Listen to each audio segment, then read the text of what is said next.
Bonjour à tous.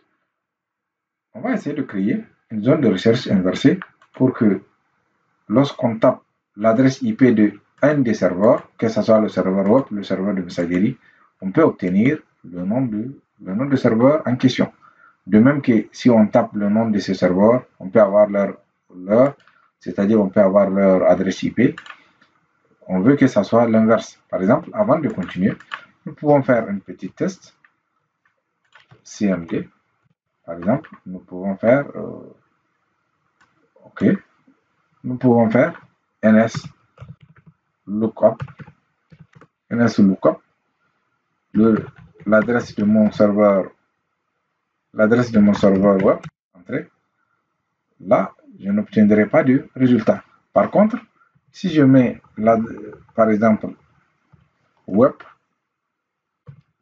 server, .ne.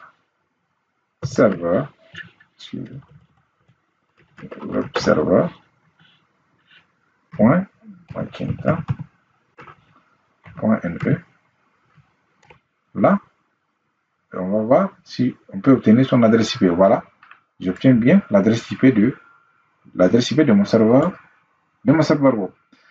Nous, on veut que l'effet inverse soit fonctionnel, donc on va créer une zone de recherche inversée. Cette zone de recherche inversée, c'est ça qui nous permettra d'avoir cette résolution inverse. Donc, on revient sur zone de recherche inversée, nouvelle zone, suivant. C'est une zone principale parce que c'est la zone qui fait autorité sur ce serveur en question. Ce n'est pas une copie de notre.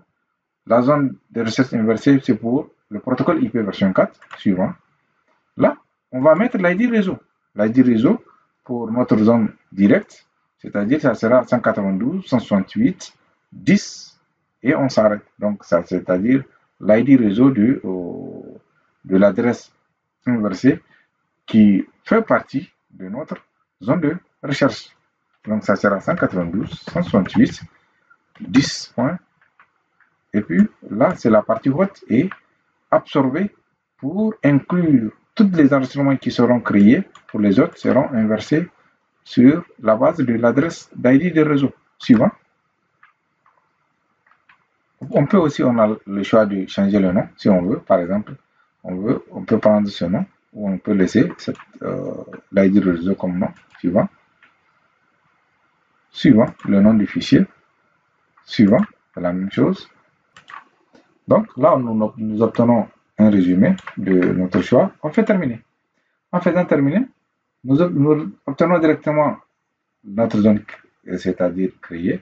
Nous pouvons développer et nous avons notre serveur. Là, si nous voulons créer, c'est-à-dire la résolution inverse de nos serveurs, nous revenons sur la recherche directe, c'est-à-dire sur la zone de recherche directe. On va cliquer sur notre serveur. Cette fois-ci, on va cocher mettre à jour l'enregistrement de pointeur PTR associé. Donc, je fais OK. Je vais créer directement. Pour mon mail serveur aussi, lui, il est coché directement. Je fais OK. On va juste actualiser. On revient sur notre DNS. On va actualiser. En actualisant, je reviens sur notre zone de recherche inversée. Nous retrouvons avec notre serveur, c'est-à-dire notre serveur 1.1 qui est mappé à web server, pour notre web server. Pour le serveur mail, on va vérifier pourquoi ça n'a pas apparu. Le serveur mail, l'enregistrement de type A. Je fais OK. Suivant. J'actualise. On actualise. C'est pas encore venu. Voilà, là c'est venu. Pour le mail aussi, il est bien présent. Nous revenons sur notre test. Pour tout à l'heure, on va faire NSLOOKUP, l'outil qui nous permet de tester. Ça, c'est la résolution pour la résolution du nom en adresse IP. Nous avons vu, il nous a résolu l'adresse. Lorsque nous avons essayé la résolution de l'adresse IP en nom, on n'a pas trouvé. Donc, on va reprendre. OK. NSLOOKUP suivi de l'adresse de notre serveur. Vous regardez, vous recevez, on voit directement notre nom de domaine pour le serveur, enregistrement de type dot. Maintenant, on peut essayer NSLOOKUP avec les alias que nous avons créés. C'est-à-dire, pour le mail serveur, pour le 3W, je fais OK. J'obtiendrai les mêmes résultats. Vous voyez, j'obtiens le nom. On dit que le type d'alias, c'est 3W, mais le nom du serveur réel, l'enregistrement de nom d'hôte et de web server.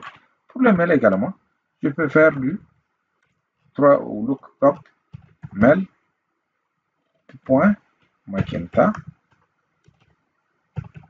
.ne entrée. J'obtiendrai l'adresse IP de mon serveur web directement.